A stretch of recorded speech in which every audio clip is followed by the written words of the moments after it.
What's going on, everybody? It's your host, Dr. Splash, and today we have a really fun matchup sponsored by someone in my battle core. This is Spider-Man, and we're introducing a new verse for the Invasion series. This is just straight up called the Horror Verse, okay?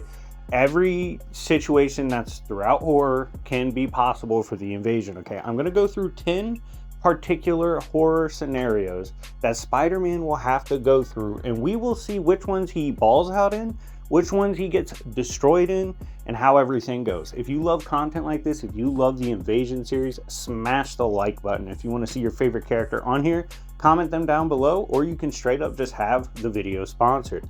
Now, to do so, just hit me up on Discord. Everything is half off until the end of the weekend. Now, back on topic. Spider-Man, before we throw him to the horror gauntlet, let's go over what he brings to the table before he invades. Now, Peter Parker, first thing I want to discuss with him is his brilliance, because everybody talks about the spider powers, everybody talks about what he's capable of physically, but if we're speaking to what he's capable of intellectually, he's actually one of the smartest in all of Marvel, right up there with the likes of Tony Stark. In fact, Tony and Reed considered him worthy of being an apprentice or someone to study under them.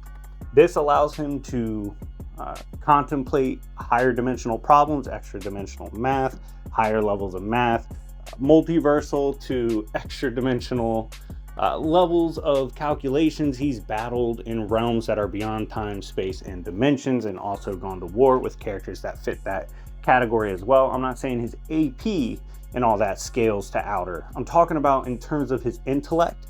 That's how brilliant Peter is. He's helped deal with problems and scenarios on that level, which is insane. But again, it's Marvel humans. The peak intellects are absurd. On top of the intellect, he has his obvious Spider-Man powers that he's famous for. Most notably, enhanced physical stats, strength, durability, speed. He's most notorious for. This is someone when completely locked in, he's able to get the drop on and just straight up evade the Avengers. He can evade the likes of the X-Men. He's gone back and forth with a locked-in Wolverine. He's taken on Hulk, Thing, the Fantastic Four, Sinister Six by himself. He's taken on Mephisto. He's taken on members of Chthon's Dark Army, Doctor Doom, his Doombots, classic Doctor Strange, you name it. Spider-Man has reacted to it in Marvel, okay? He's one of the quickest characters, especially for the, quote, street tears. This is also amplified by his Spidey sense, which essentially alerts him of impending danger. However, the Spidey sense is not infallible. It can be overloaded. It can be not as entirely direct on what exactly the threat is. So it's not perfect, okay? In terms of talking about precog and the different types of precog in fiction. Spidey sense is good, but it's not perfect. On top of that, he has his webs that he created himself. Again, another testament to his brilliance. These can hold Hercules, Hulk, Thing tier characters. Now, of course, it's not going to hold them forever, but it can impact them as well. And same as Thor, we saw with what Punisher did with the webbing. It's actually quite incredible how strong and durable that webbing is. Much higher significantly than his AP. He also has insane willpower that's not discussed as much when it comes to Spider-Man. This is so extreme, in fact, that we've seen Peter Parker travel to the astral realm and battle Thanos, even winning, so that he could save a child, because that's how much being a hero means to Spider-Man. Like on a spirit realm, if you challenge him on a spirit on the astral plane, he's probably gonna cook you. Like, that's how strong he was. I mean, he was working Thanos. That's crazy. And again, he's resisted demons. It's not perfect. The Darkhold in Marvel did corrupt him at one point, and he had to be freed from that. So it's not perfect. But in terms of a, quote, street tier, Spider-Man's resistances and his soul resistances as well, and just how strong his narrative is in general, because narrative does have strength within Marvel Comics. Spider-Man's incredibly resilient, and it's going to be interesting because there are characters that battle on the astral realm or in dreams, in abstract dimensions, and we've seen Peter actually fight back there because of his soul. So it's going to be interesting to see how that will all play out when he runs the gauntlet. Now, we kind of got his stuff out of the way. Obviously, skill-wise, he's not known for being an incredible martial artist. Some people bring up when he trained the way of the spider, but he kind of abandoned that. However, he has so many reps in terms of basically being a pseudo member of the Avengers, if not outright a member of the Avengers for stretches of times. On top of this, helping the Fantastic Four, hanging out with them constantly, his crossovers with Doctor Strange. He's always in the mix, and skill-wise, I mean, he's fought pretty much everybody, going toe-to-toe with everybody. Landed hits on some of the best martial artists in the verse, who I say it still counts because these characters like Wolverine, they're still within his speed bracket. So him landing hits counts. I don't give a shit what anybody says. He doesn't just massively outstat Wolverine, okay? That's just not true. So it is impressive that he throws hands with them. Like I said, Peter Parker's extremely formidable. He's someone I think a lot of people both underrate and overestimate. I'll be doing a bias tier list very soon where I talk about characters I'm biased for and against in terms of like what you guys think, and I will actually be giving you my personal bias level with them. But yeah, Spider-Man is someone, regardless of how you feel about him, you got to respect what he brings to the table. But is it enough to contend with the horror gauntlet, the invasion? Let's run through it quickly. This is going to be fun. Now, first up is Children of the Corn. Now, Children of the Corn is a funny one to throw in because I remember as a kid watching Children of the Corn and being like, why don't they just beat the shit out of the kids? Now, if you don't know what's wrong with the kids, they basically are praying to this extra-dimensional demon within the Kingverse, he who walks behind the rose, and they believe he's gonna like take him to the next life, right? Like that's the way. But when you turn 19, you got to kill yourself. So they kill all the adults in the town, and they do so in honor of this god, in service of this god, and make sacrifices to it. Now, it did turn out to be a real thing. It is a real deity within the Kingverse, but the kids, for the most part, are just influenced by it more so than actually being superpowered. So in terms of Peter pulling up on the town, he's boloing these kids like terribly. Okay, so I will say this though, he can't permanently stop he who walks behind the rose, okay? Like that's not possible unless we did a story where he outright jumps into the Kingverse and then the gunslinger or maybe Stephen King's character finds him and incorporates him. That's a different thing. But that's literally, if y'all want to see that video, let me go. Like what if Spider-Man got thrown in the Kingverse? But when you look at this, Spider-Man is going to beat all the kids, so I'm going to say it's a dub, but he's definitely not like permanently putting down that god. He would just beat the shit out of the kids, liberate the town, and then leave. But he wouldn't really have a way to stop the god. So if you count that as an L, sure, but he's definitely beating all the kids and getting rid of that situation in particular. Moving on. Next up is Hellraiser. Now, Hellraiser is interesting because I don't know how many people are up to date on how strong Hellraiser is. The movies don't really do it a lot of justice in terms of what it scales to. You really got to refer to the comics. I have a ton of videos on Hellraiser and Pinhead. Definitely check it out. But Hellraiser is it's a genre with the likes of Cenobites that feed off torture, pain, and abstract ideas like that. They're outside of reality, outside of dimensions. And then you have the higher tier characters, the higher levels of the Cenobites. Characters like Pinhead, who's straight up above concepts like the Dream Sea. So if you don't know what that is, it consists of narratives, all space, all dimensions, all mythologies, all religions, and he pissed in it, corrupted it, okay? He's not even the strongest. The Leviathan's above him, okay? There's several generals that can match him. The point is, the basic Cenobite, the very basic Cenobites, like if he finds one of the Lamentation boxes and he runs into like basic Cenobites, that's tough. Like he might not win that. We'll say he does for argument's sake, but he might not win that. But when he runs into like Pinhead, like Pinhead actually doing stuff, like not trolling, oh, it's gonna be bad. Like he definitely can't like solo the verse or get out of it. He can maybe beat the like lower level Cenobites, but the real big dogs in Hellraiser, my boy Spidey's cooked, unfortunately. Moving on, we have Chucky. Now, I know what you guys are thinking. Chucky's a little dull. He was beefing with regular humans. Kids were kind of going back and forth at one point. True. I get it, okay? But the voodoo is there, and if you didn't see the show had interesting stuff, like him actually taking over, like he could take over a city worth of technology, create an army, an endless army of Chuckies. He can be super annoying. He's a dox god. He's a hacking god, okay? The spirit of Chucky is a demon with the tech, all right? And I say all that to say he can make it pretty annoying for Spider-Man. Now, obviously, he doesn't have the stats and anything we've really seen to contend with Spider-Man, but, his hacking ability, his ability to have all those different versions of Chucky going after Spider-Man, it's going to be annoying. He's going to attempt to voodoo on Spider-Man. I don't think it'll work. So I'm going to give this to Spider-Man, but I don't think it's as easy as people think. Next up, we have Pennywise, the town of Derry. We dropped my boy Pete in Derry. By the way, I need to make a video on Welcome to Derry. Absolutely peak.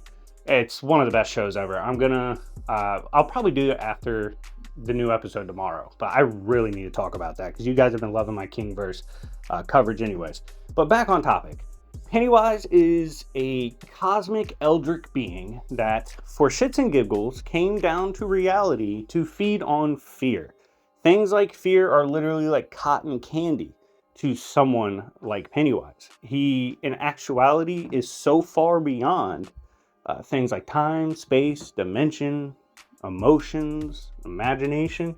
He's so far beyond those principles that they were foreign to him until he was subjected to them. Almost like, in a sense, how pre-retcon Beyonder was explained. He was kind of learning what everything was because he was beyond everything. That's Pennywise, okay? That's why he's such a troll.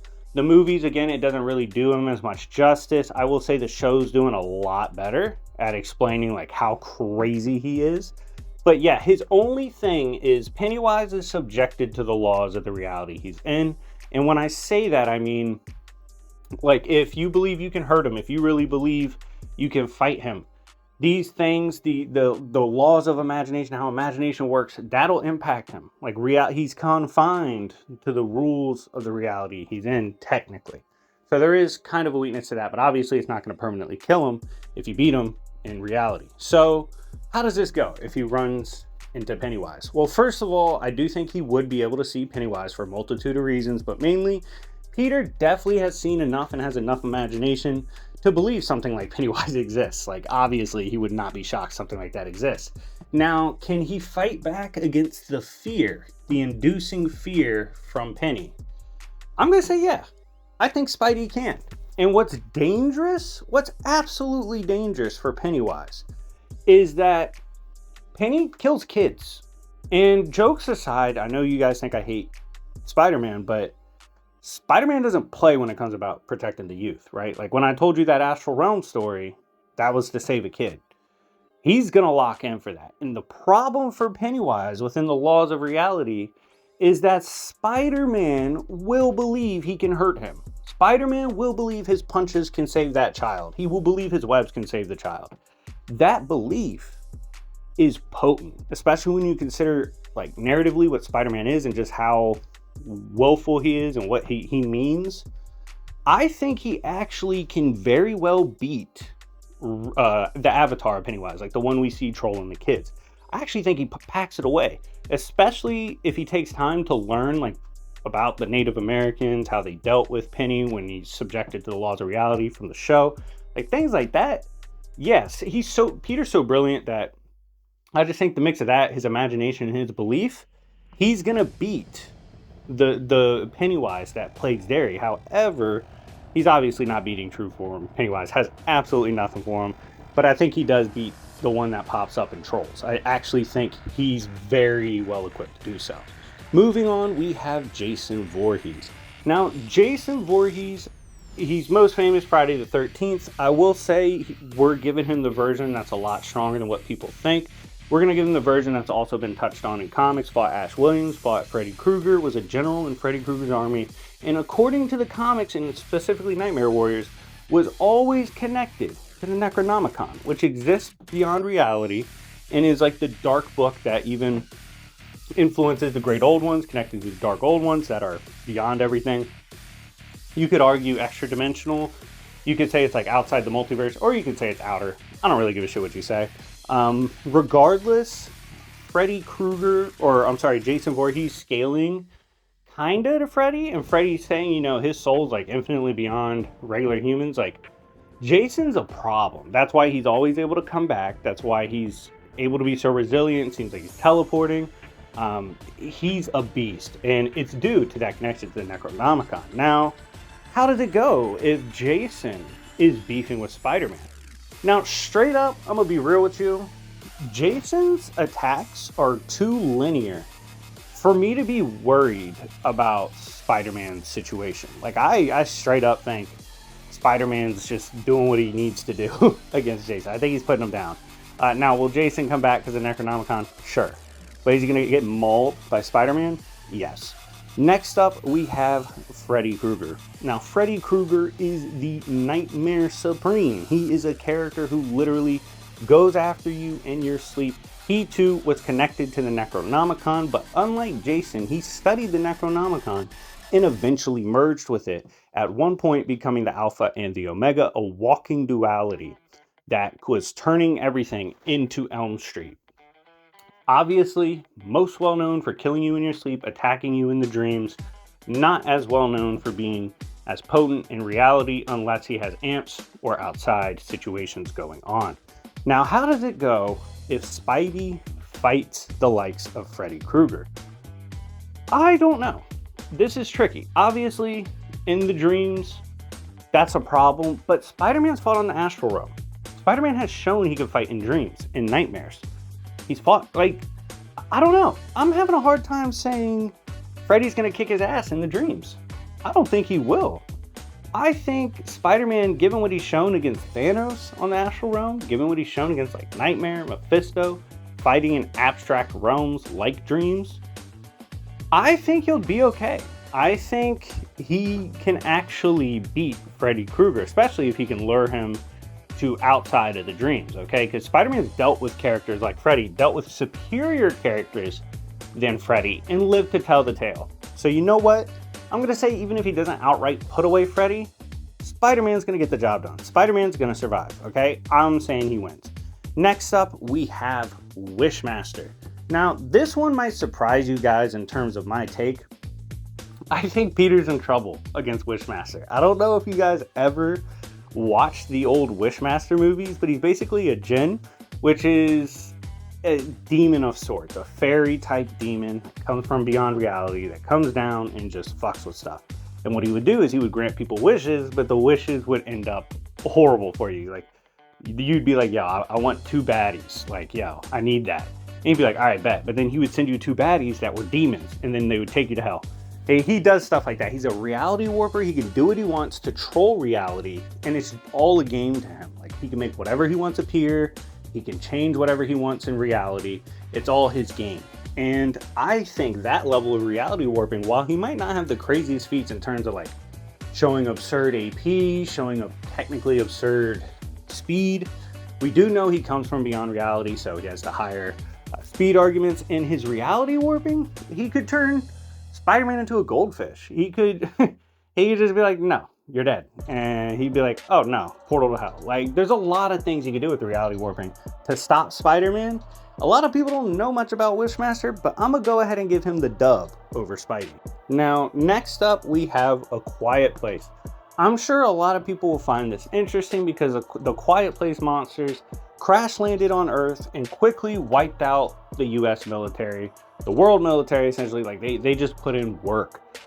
They hunt based on sound. You make any sound, they're gonna locate you. Massive monsters with incredible armor that can resist crash landing on Earth, as well as military armaments. The way to beat them was basically a form of noise that would get them to open up their armor, and then you blast them. Okay, that's the only way to fight back against them within their verse. They almost drove humanity to extinction. Like I said, they beat all the military tactical engagements. It was only until later survivors like found the noise way to battle them, because this guy's daughter had hearing aids. Is it the strongest plot you'll ever hear? No, but it's horror. We ball. So how do I think it goes? I know a lot of people have faith in like, they survived against the US Army, they tanked their artillery. I don't care. First of all, I fully believe Spider-Man has the AP to put down any of these dumb bitches, okay? Any of these little reptilian bitches run up on him, they're getting murked, okay? Straight, he's working them. Absolutely working them. Speed, the speed gap is horrendous. The AP gap's horrendous. He's folding them, okay? The only thing you can say is they have a ton of them. There's a ton of them. Well, he can take his time folding them. On top of that, Peter is quite literally unquantifiably smarter than everybody in the Quiet Place verse. I'm not exaggerating. He's quite literally dimensional tiers above them in intelligence. So he's obviously going to figure out their weakness right away, like almost right away. It's going to be disgusting. So even if he doesn't just like one-shot them and work them like he can figure out their weakness too. So yeah, Spidey for the dub. I think he works Quiet Place. Next up, we have Michael Myers. Now, Michael Myers is one that's pretty popular on my channel back in the day. I've run him versus Jason a couple times. I've had horror gauntlets. We will be using the movies and the comics, just like we did for Jason. Michael Myers is a lot more impressive in the comics. I'm gonna be straight up with you. A lot more faster. The regen is way better. He's stated to be beyond science and logic. Nothing on Earth is supposed to be able to kill him. He will come back no matter what. He's also supposed to be this like archetypal evil that will haunt you. He also has mind hacks and fear hacks within the comic books that he uses often. And they also say straight up that Michael Myers controls fate, manipulates your fate. When he did the crossover, it was interesting. The crossover, I think, is Dead by Daylight. The entity that controls all these high tier horror characters, like, really wasn't controlling Michael, the shape. He just kind of was doing his thing. And yeah, we're not going to count the ones that absolutely are dog shit. Like the ones that get soloed. I know like the last movie was supposed to be horrible. I didn't even watch that one. But we're going to count them at their higher ends when taking on Spider-Man. So how do I see this going versus the likes of Spider-Man? Well, I think Spidey just outstats Mike regardless of if we're using comics or not. The only thing you can really argue is that Mike won't be permanently put down. He will come back, and that's fine. Spider-Man's just going to kick his ass again. He's not someone that's stronger or faster than anything Spider-Man's seen before. I don't think the mind or fear hacks will be enough to stop Spidey.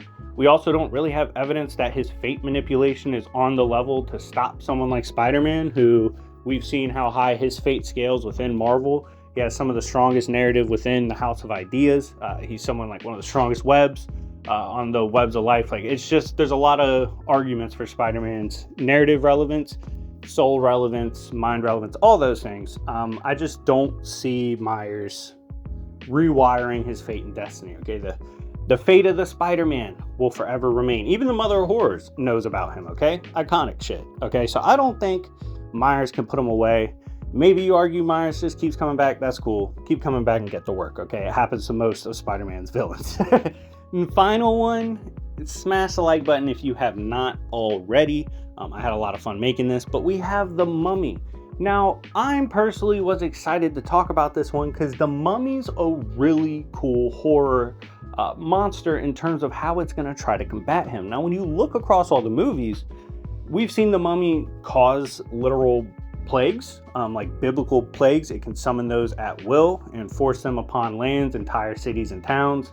It's caused storms that takes up this area as well. Has insane regeneration, body hopping. It has like low level magic and manipulation. It's more so tied to its evil nature. That's why it's able to manipulate so many things. And obviously it was brought back. It has technically a form of immortality, given you can always bring it back. So The Mummy's interesting. Now, here's why it's fun, right?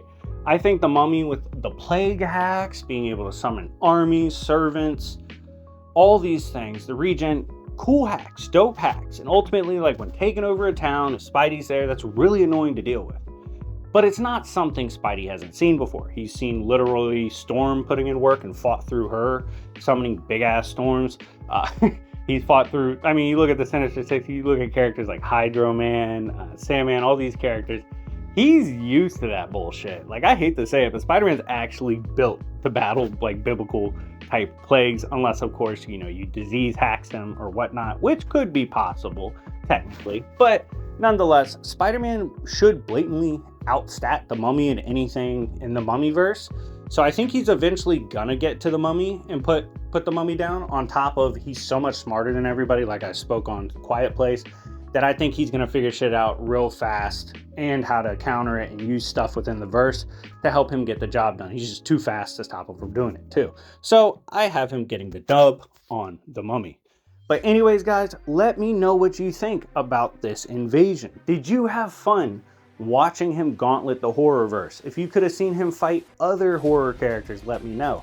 If this goes absolutely crazy with the likes, let's say 500 plus, I'll do a horror part 2 with 10 more from the Horrorverse, okay? That's just what we're gonna call broad horror. But anyways, guys, thank you so much for watching. Let me know if you're excited to see horror getting added to the Invasion series. And yeah, it's been your host, Dr. Splash. Go check out my recent videos. I did Ash Williams versus Toji. I just dropped Alucard versus DC today. Go check out all my content. I'm dropping a lot. So yeah, it's been your host, Dr. Splash. And remember, it's Yancey Street, bitches.